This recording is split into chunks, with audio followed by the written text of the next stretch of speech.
until I go through all the.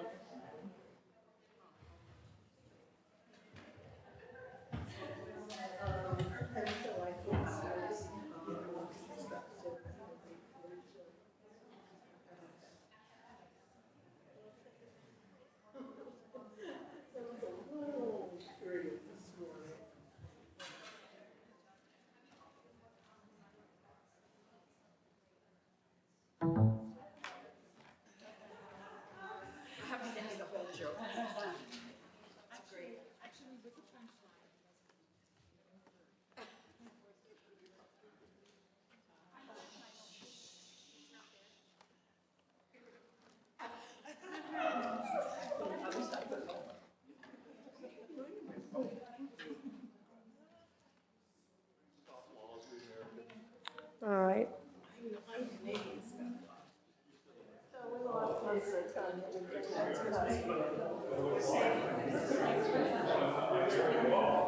Yeah.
Maybe, I don't know if she is.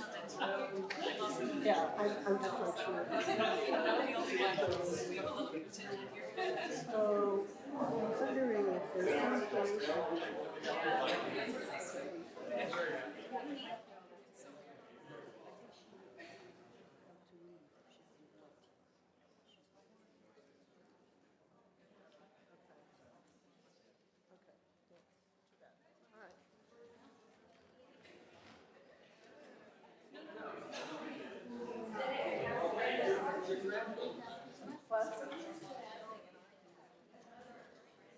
Well, people are streaming in.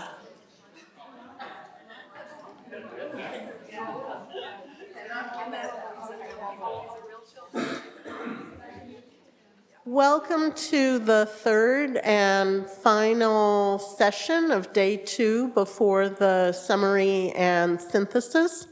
This session is on older adults, and we have, as usual, 3 speakers, 2 speakers and a discussant. The first speaker is Thomas Bach from the University of Edinburgh. He's a researcher in the School of Philosophy, Psychology, and Language Sciences. He's an expert on the relationship between language, cognition, and motor function.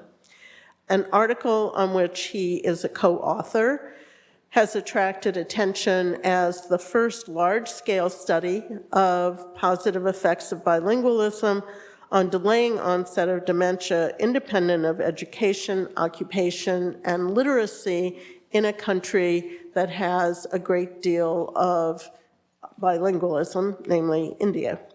Our second speaker is Jakob Stern. He is professor of neuropsychology in the Department of Neurology and the Taub Institute for Research on Alzheimer's disease and the aging brain. You saw him yesterday, and his avatar is Jennifer Manley. He is the author of the Cognitive Reserve Theory in Aging Research. His team explores the factors that make older adults more resistant to cognitive decline, as well as the cognitive, behavioral, and neurological features that slow down progression of Alzheimer's disease. The discussant is Lynn Hasher from the University of Toronto. She's professor of psychology and a senior scientist at the Rotman Research Institute at Baycrest Center. She's an expert in gerontology research with a focus on the role that basic attentional processes play in the ability to understand language and remember events. Her recent publications address distraction, cognitive control, and suppression of interference in aging.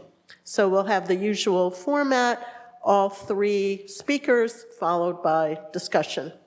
Thomas. Well, first I would like very much to thank Virginia and Irina firstly for coming up with such a wonderful idea of this event, and secondly for inviting me to it. I have to say it's a great pleasure to be here, great mental stimulation, all the discussions that we are having. A moment, oh, what's happening? And also a great occasion to see a little bit of New York art. So tomorrow I have still a day free, so I thought I will go to MoMA and possibly, well, Guggenheim Museum is closed, I think, at the moment. But why am I showing these two pictures? Pardon? You can't hear? Yeah? Okay. So why am I showing these two pictures? Because it appears to me already, well, it appeared to me when I was reading the program, that we have here kind of two different cultures, two different approaches coming together.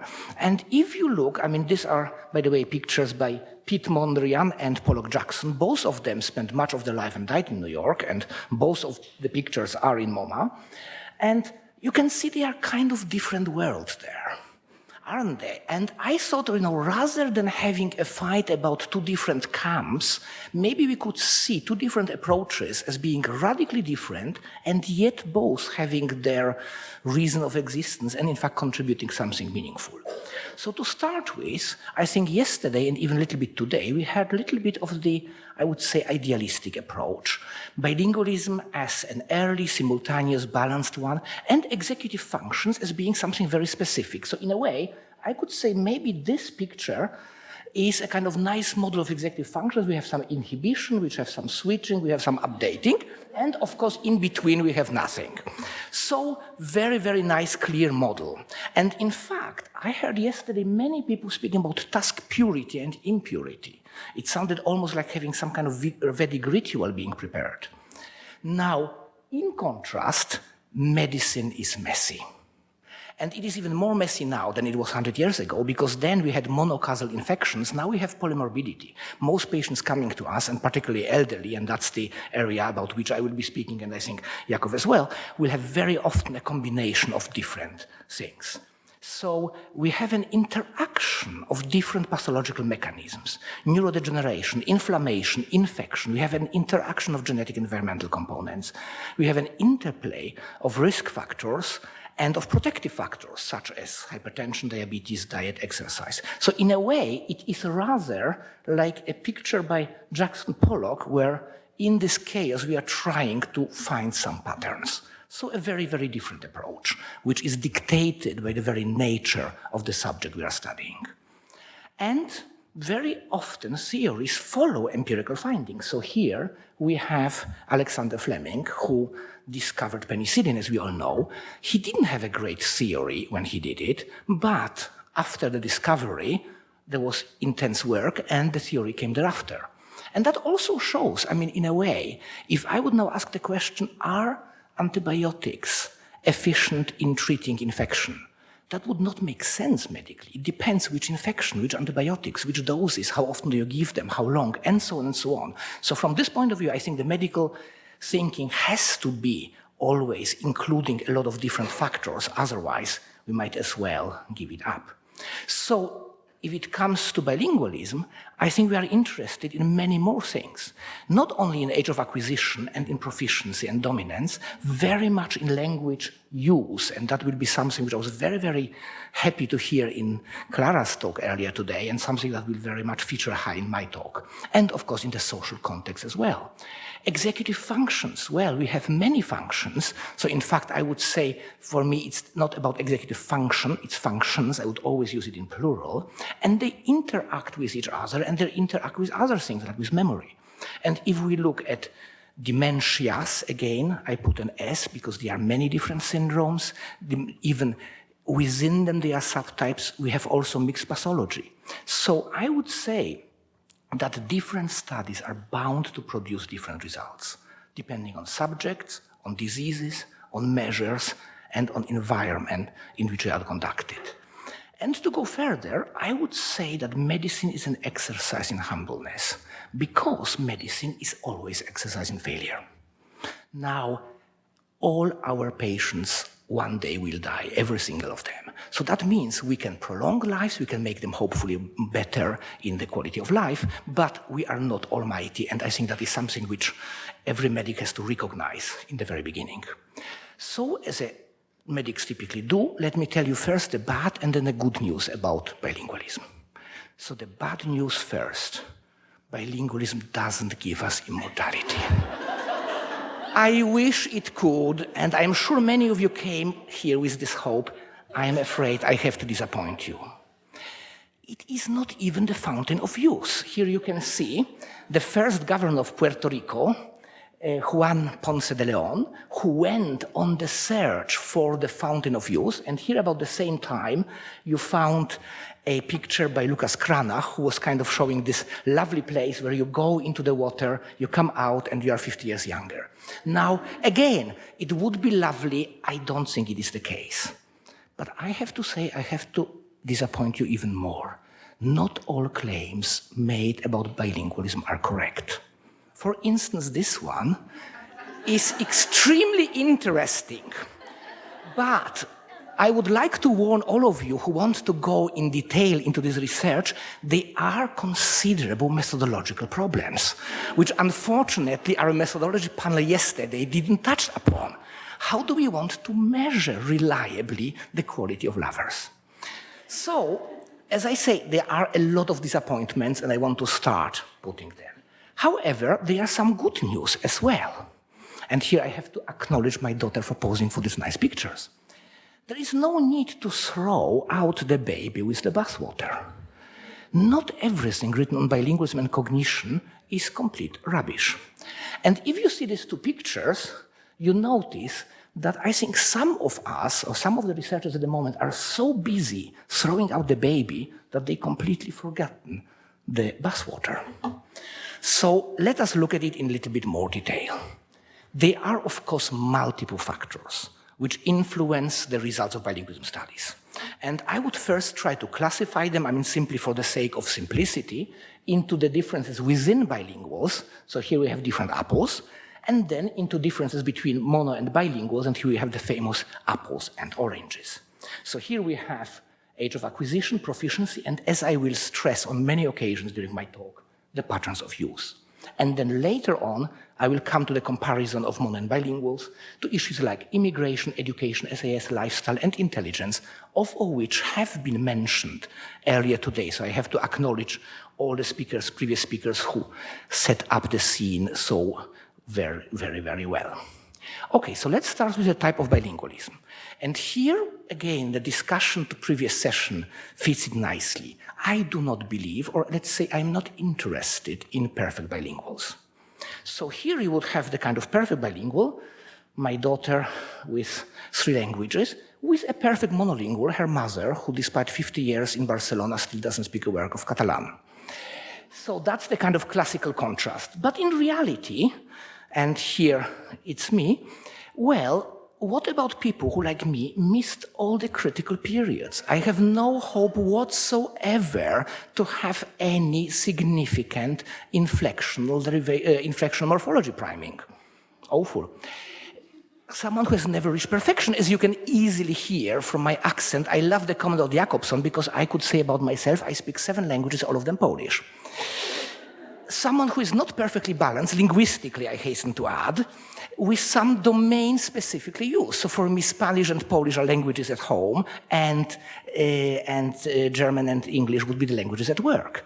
And it works in everyday life. So as I say, I spent most of the time at work speaking English, where I learned in my 30s, and at home speaking Spanish, where I learned in my 40s. But the question is, does it have any implications on cognition? So this is the type of bilingualism I am genuinely interested in. And here's the study which I can go through very fast because Antonella mentioned that, which was published in Cognition this year with the Edinburgh students. What I want to stress just is that there are two reasons, at least, why we have chosen test of everyday attention as our test for these experiments. One is because as I moved into the area of bilingualism, which was relatively recently, only about 2 years ago, and I was struck by the fact that the vast majority of tests are using visual material, whereas language is primarily an auditory phenomenon. Of course, we have written language as well, but still, I would say the primary experience is auditory. So I thought, why don't we use some auditory test? And then, from my clinical experience, I thought, why don't we move into this test of everyday attention, because this is a clinically very valid test. So now we see I'm coming from Jackson Pollock, not from Piet Mondrian. So I'm not interested in a fine test that isolates a function. I'm interested in a test which has ecological validity. And test of everyday attention has been used in dozens of studies of neurorehabilitation and so on, and we know that it correlates with recovery from brain trauma and so on and so on. So because I have primarily practical interests, it seemed to me a very, very useful test. And that's exactly what we see. And I don't know if Randy is here, but I hope it should satisfy your things yesterday, idea. There were no differences between language and non-language students in the first year. In the fourth year, the two groups were significantly different. But then, of course, I want to push things, and I have to admit, a little bit impatient person. So I don't want to wait 4 years to kind of retest the students. So I want to find out whether the effects like this can be found firstly in older participants, and then secondly, after 1 week of an intensive course of a very strange and difficult language, namely Gaelic, Scottish Gaelic. Gaelic is the Irish, Gaelic is the Scottish version. And I have to say, to our surprise almost, we had 33 participants in a course of Gaelic in Salmor Ostak in the Isle of Skye. So you can see here Maddie Long, who did most of the study, and the place which it was done. We found that after this 1 week, there was no difference in the first two subtests, mainly because of ceiling effects. But again, the two groups were not that was the control group, by the way, in which we had both active and passive control groups. So some people did intensive courses, but with non-language related things. There was a significant difference after 1 week. And importantly, it was in all age groups, from 18 till 78. So we have also elderly people, and in fact, they performed as well as the others. So there was an improvement in the switching task. But then you can say, well, that's fine. After 1 week, probably 3 days later, everything is gone. That's what we thought as well. But Maddie is a very, very good and hardworking student. And she said, I will try to follow up some of those people. Not very easy, because some of them live in US, in Finland, and so on. But she managed to get more than half of them and did a 9-month follow-up. And as it happened, we asked, of course, the people whether they are practicing any Gaelic. And conveniently, about half of them practiced none or up to 4 hours maximum, and others really went into it from 5 to 22.5 hours. Now you can say, well, maybe those who practiced more were those who were better in attentional baseline, so in a way they are the better people. There is absolutely no difference in these groups, 55 out of 100 versus 50 out of 100. However, after 9 months, those who practiced 5 hours or more, all of them had an improvement compared to baseline, whereas in this group, we had a very mixed picture. So that's a very important point, is I'm not claiming that there was no improvement in the other group, because some people improved. There are many ways of improving these functions. Language is only one of them. So I agree. So I already want to say immediately, if this comes as a question, I agree absolutely there are many ways in which executive functions can be trained, but language is one of them. So I'm not saying that in this group we have not improved. We have a very, very good pattern, but we have a consistent improvement in the other group. Those of you who are very upset about small numbers, I will have big, big N's later in this talk, don't worry.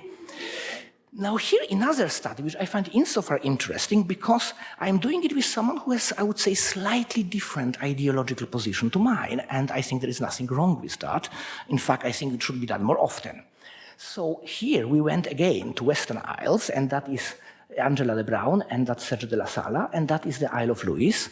And what we have there is a kind of practical experiment of nature. Namely, all people who are now over 65 will have had more or less the same pattern of acquisition when they were young. They spoke Gaelic at home and in the community because that's what people did in that area, and they spoke English at school or at work because you would be beaten in school for speaking Gaelic, so there was not much choice. In later life, it diverged. Some of them continue using both languages, others spoke only English, and here we're interested whether there's any difference, not just about monolinguals and bilinguals, but about the active and non-active one. And here is some result where I'm sure if Sergio would give this talk, he would have slightly different conclusions. But what we find is that on switching, there was no difference on Simon task, and on Tower of London, where we did not expect any difference. So in fact, we added this test because we wanted to make sure that there is not some kind of general effect.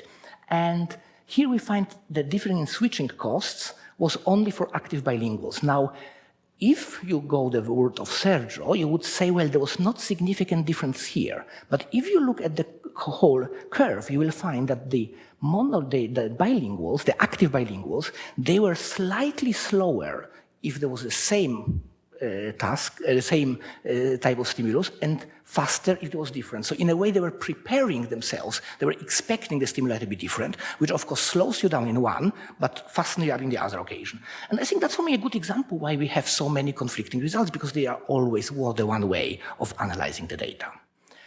But now let me come to what I think is even more interesting topic, and these are the confounding variables. Now, first to start with, to be honest, I don't like the term confounding. It's fine, but it comes from a kind of Mondrian, not from Pollock tradition. It's very much, we want to have this pure thing and we don't want to have something else. I would say interacting variables, because as I say, coming from medicine, I expect things to interact. I don't expect to get anything pure. And there are a lot of variables which can be unevenly distributed between mono and bilinguals. And I agree again, absolutely, with all critics of the bilingualist work, as was pointed out this morning, that many of these effects can produce bilingualism effects where they do not exist. However, we should be honest enough intellectually to admit that it goes both directions. So all they can mask existing differences where they do exist. So in fact, you can have effects where there is no confounding variable and then you find what it is. You can have an effect where in fact there's an exaggeration of this difference because of confounding variable, but you could also have an effect where you don't find any difference because the confounding variable works in the opposite direction. And I think that's pretty obvious simply from logical thinking. So if we speak about these interacting variables, we should always bear in mind that they can not only produce false effects, they can also mask real effects.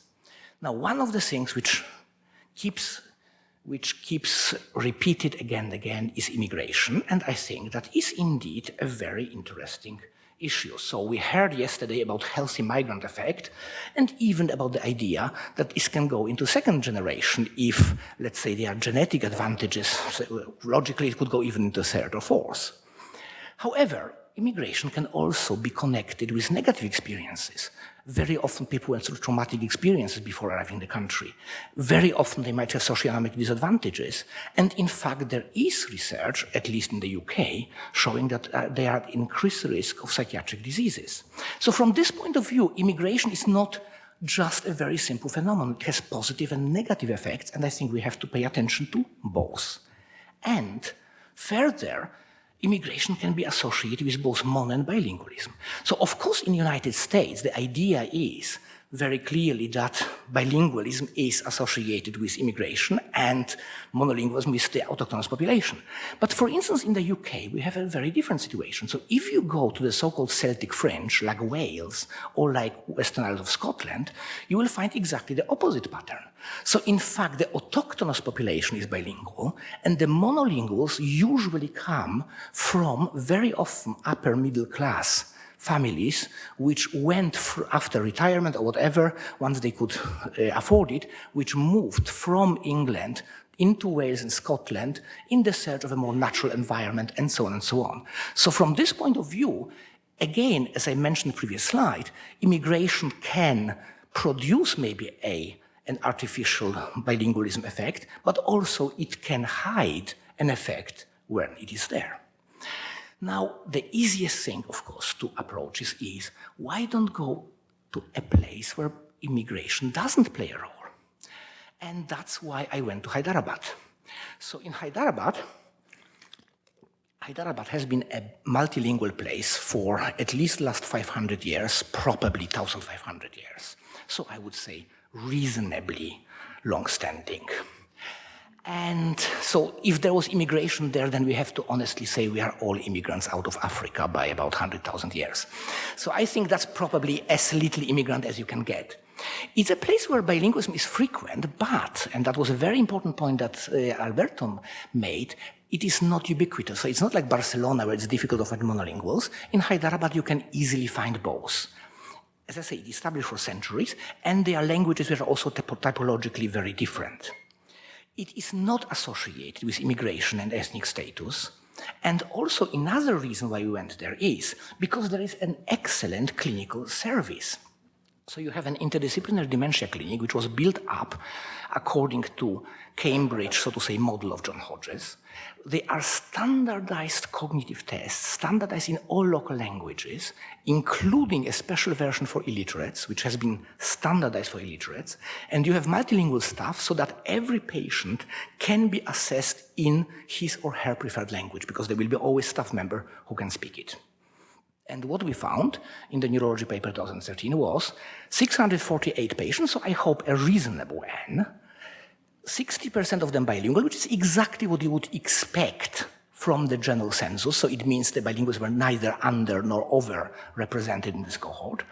And again, as a remark to the previous discussants, it was defined through ability to communicate. So I'm interested in bilingualism as a communicative act, not as a perfect knowledge of a language.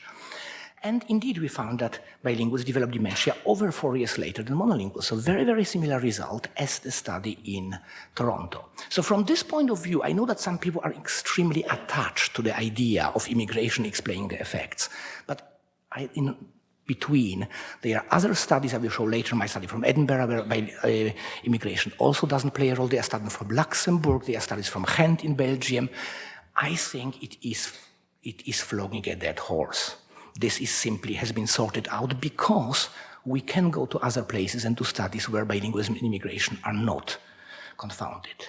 We found, and that will become interesting and important in a moment, biggest effects in frontotemporal dementia, then Alzheimer's and vascular, and less so in dementia with Lewy bodies.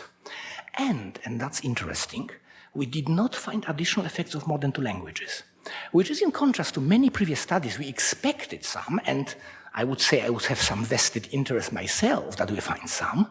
There was a study by Cavey from Israel showing a nice effect, Chertko in Montreal. We didn't. So, how to deal with conflicting evidence? Now I want to have a kind of short discourse about 3 different ways of coping with it. The first is very intuitive. I am right and you are wrong. So obviously our results must be correct, and if you have other results, it is your job to explain why your results are different from mine. Now I have to say this method has been extensively piloted in marriages around the world, millions of examples. My personal experience is it's not the best way forward. Okay, what else can we do? Option 2, very much practiced in our field and in the last 2 days, is self-flagellation. We have a lot of tradition in Christian Western countries, but also here Hyderabad, the Ashura procession during Muharram, the Shia holiday. So, mea culpa, mea maxima culpa. Basically, we are all so terribly conflated by all these factors.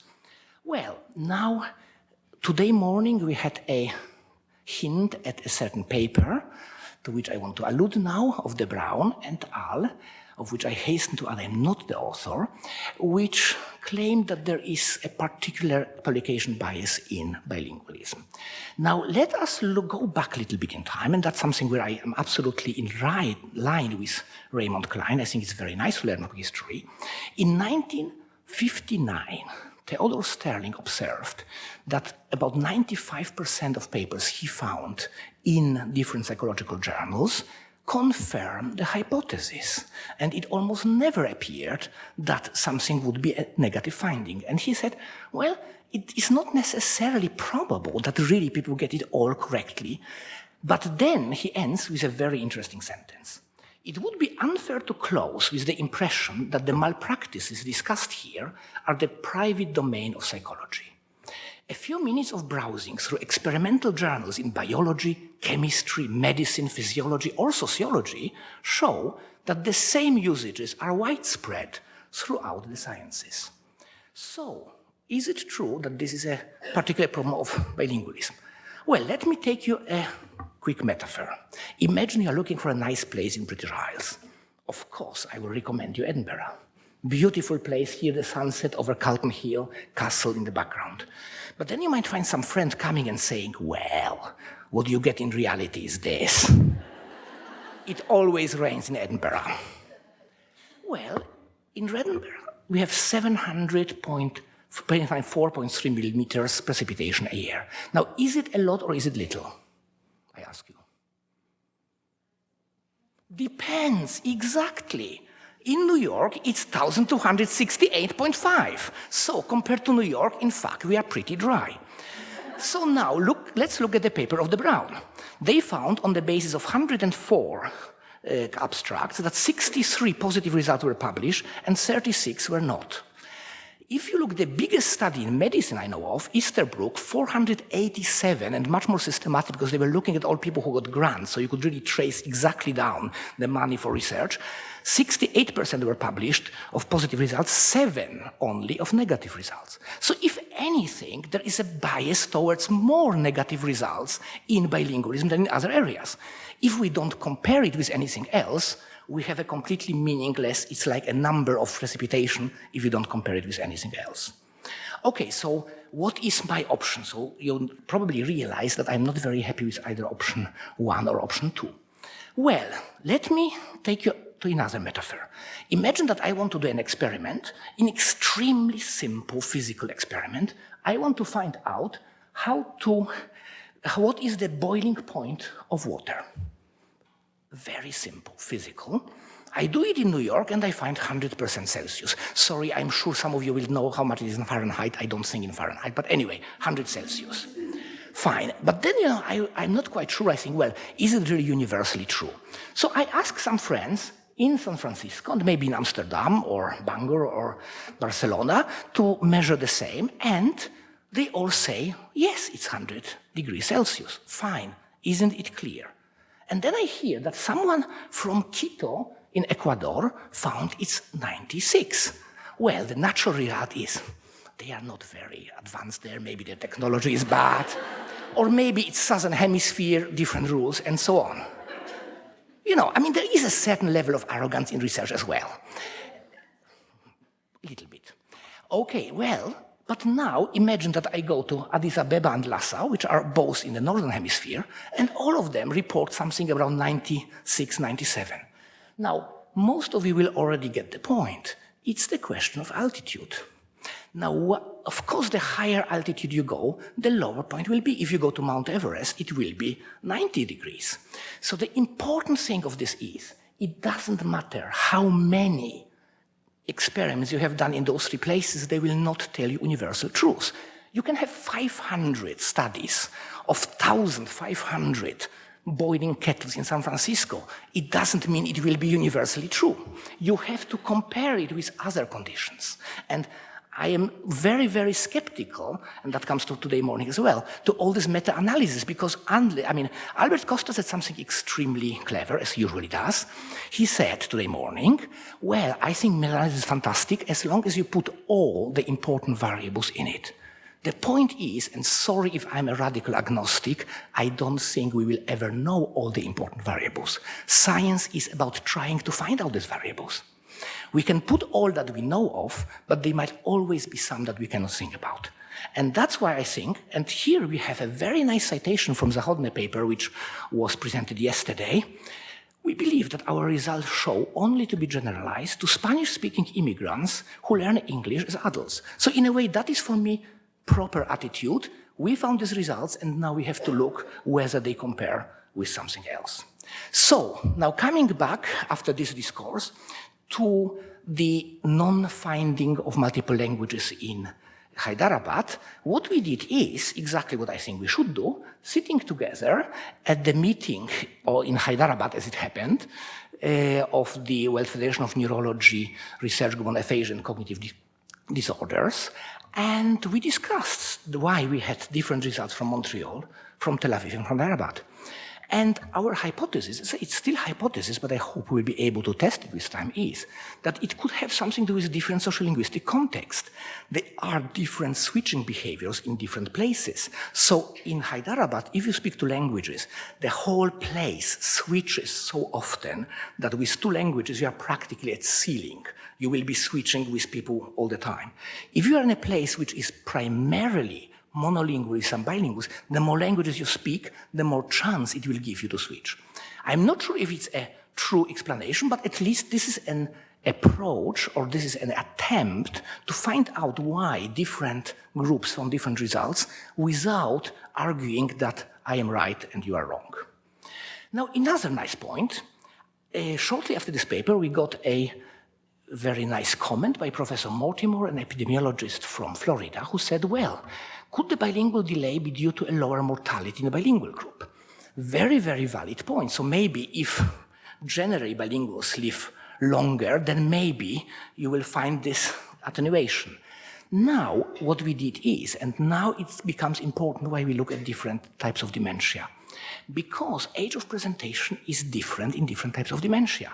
In FTD, it's the youngest, followed by VAD, followed by Alzheimer, followed by dementia with Lewy bodies. Now, if that would be an effect of mortality, you would expect the older the group, the bigger their effect. In reality, it was exactly the opposite. Okay, so I mentioned now that even within frontotemporal dementia, there are different subtypes, and that is something which we are doing at the moment. So we are looking at these different subtypes, and we find that there is only a significant difference in the age of onset of frontal behavioral variant of FTD, but not in progressive aphasias.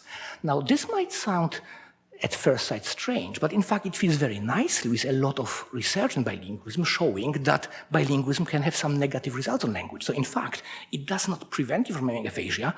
You might have the same frequency. And in fact, to make it even more complicated, there is one disease which seems to be more common in bilinguals and monolinguals, and that's semantic dementia. Now, this could be simply an artifact, but it could be that it is some kind of risk marker. I would say, as a medic, if something works, then I expect it to have some side effects. So who knows, maybe this slightly higher risk of semantic dementia, which is an extremely rare disease, could be some kind of risk marker connected with bilingualism. I don't know, we are working on that. I think it's a very interesting question for me. Now, there have been big debates after this paper with conflicting evidence, as we noticed yesterday from the presentation streamed by Jennifer Manley, from that some dementia studies find a delaying effect, others don't. And there is a question, memory clinic versus community studies, and there is a question of dementia age onset versus age of diagnosis.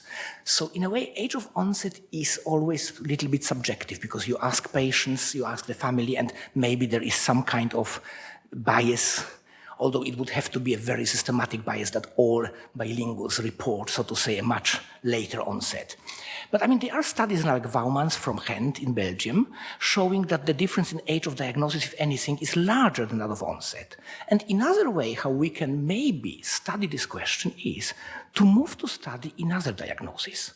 So here we have some very fresh data in preparation from Hyderabad again, and that is stroke. We looked at 108 stroke patients, so again, I would say quite a reasonable N. Again, 255 monolinguals, 353 bilinguals, 60-40, the typical Hyderabad proportion. Now, the prediction is following.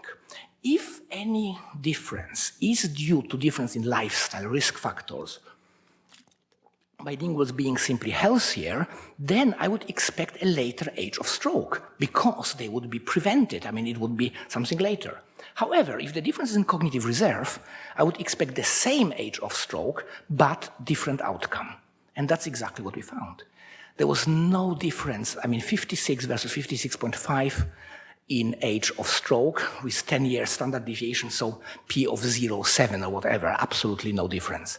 However, in outcome, we found that the bilinguals have twice as often normal cognition after stroke and less vascular dementia and MCI. Interestingly, again, no difference in frequency of aphasia. So interestingly, bilingualism seems to help against the stroke-related dementia, but it has practically no influence on aphasia. So we have now converging evidence, both from neurodegeneration and from stroke, that aphasia is not in any way positively influenced by bilingualism.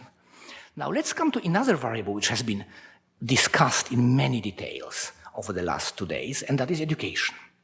Now, the point is, we of course, the vast majority, I think almost all studies until today, where I came with India, came from Western world. And in the Western world, we always associate bilingualism with higher education, and lower education is very often associated with social deprivation.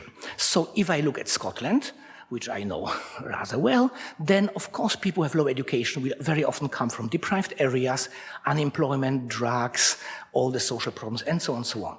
Now in India, you have a very well integrated illiterate group. So languages are learned not primarily at school, but on the street, and you can find illiterates who work, who have family, who have absolutely, you would say, normal life, except that they never stepped inside a school.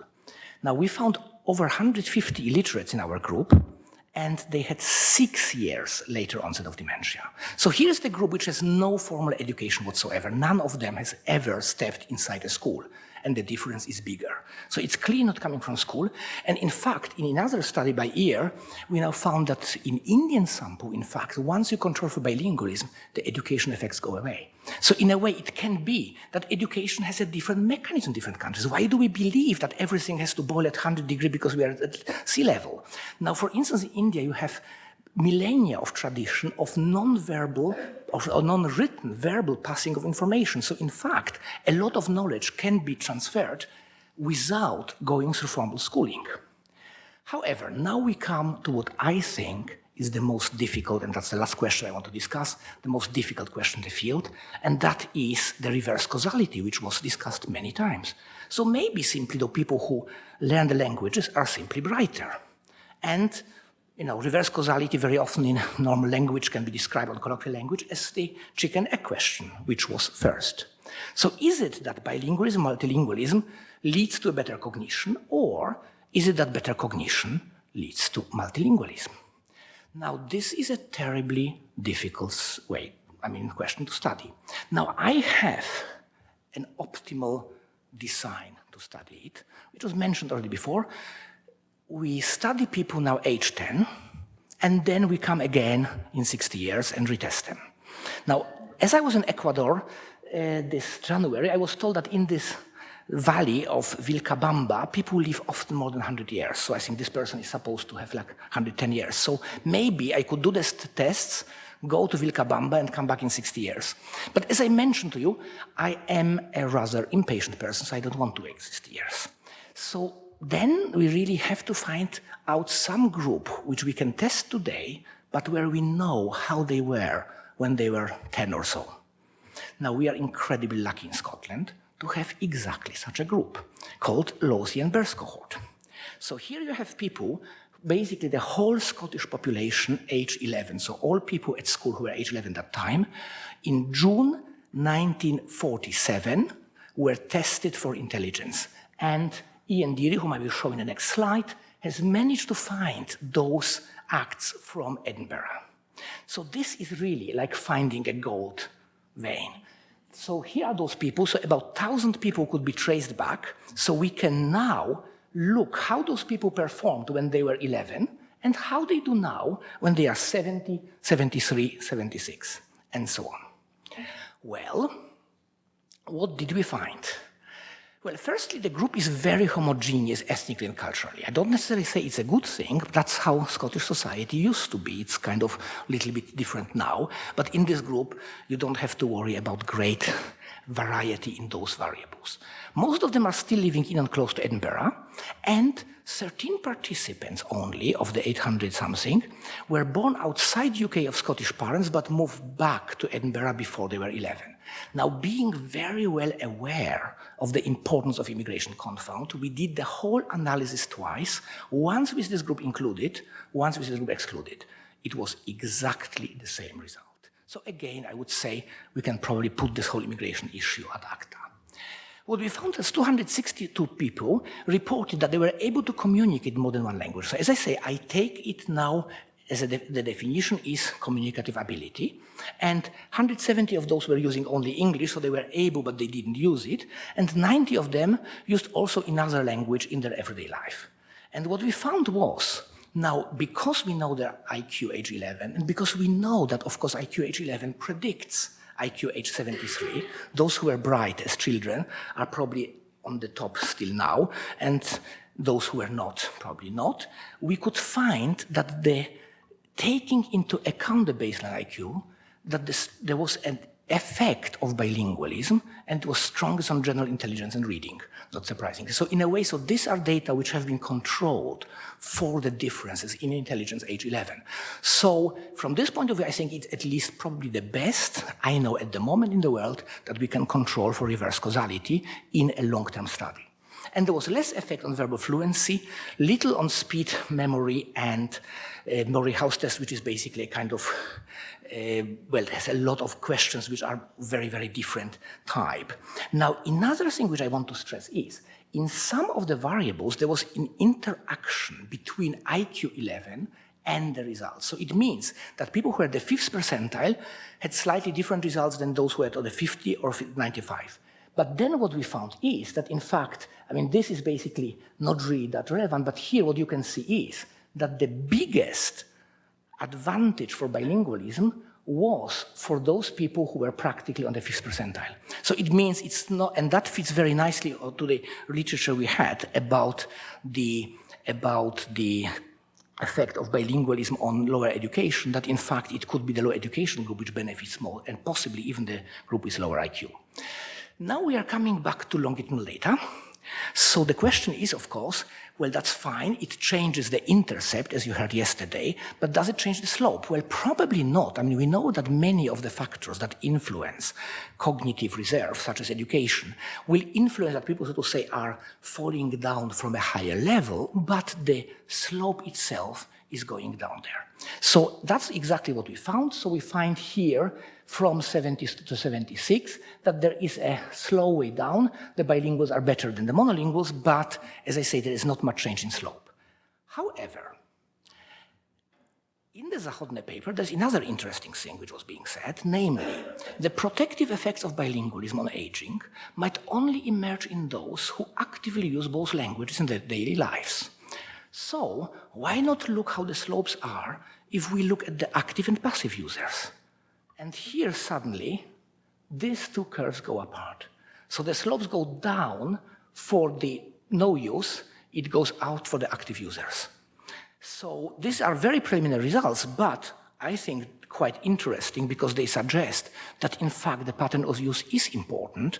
And as I say, it was a variable which played very little role in most of the discussion last 2 days compared to age of acquisition and compared to proficiency. Okay, so let me come to the last 3 slides, basically, to sum it all up.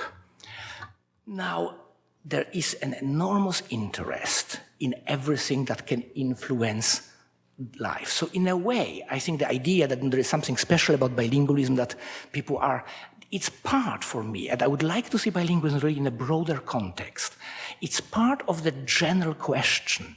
Can we do something that influences our life in that we are less likely to get diseases and so on? And the kind of 2 areas which are very often in the news is, I mean, this is just news from the last week as an example, daily exercise is beneficial to health in old age as quitting smoking. So in a way, a lot of things about mental and physical exercise. And then, of course, there is a lot of work about diet, so Mediterranean diet, olive oil, red wine, and so on and so on. And in fact, those things interact. So if you look at the evidence you will find there is enormous amount of conflicting evidence about diet, exercise, and so on.